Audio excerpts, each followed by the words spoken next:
Alam nyo guys, meron talaga akong kiniinisan dito sa Malik Spam na tipong pag nakita ko yung mukha niya, talagang kumukulo yung dugo ko.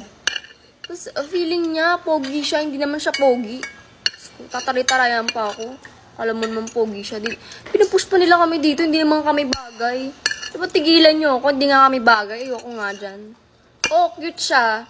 Pero hindi kami bagay. Bagay.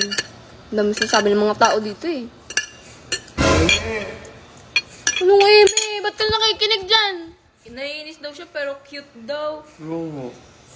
Meaning ko Napaka-eme kahit gusto niya, ayaw niyang aminin, di ba? Oo. Ganun. Ano nga aminin, hindi naman kami bagay. Bakit yung akin, nakakawin mo? Oh. Halata naman na gusto mo din siya. Ano na yan? Halata. Sinabi ko lang na cute siya, although totoo naman yun, pero hindi kami bagay. Pero umiyan nakita ko, inagawa mo sa akin dalawa. Malalaw ka lang ang gagawin ko kayo. Lagot! Lagot! Talaga ba? Kakatakot naman si Marper. Ako daw, may wala ako takot. Talaga, kamukha mo ang gagawin. Talaga? Mamayaan yung ano. Abangan mo. Talaga.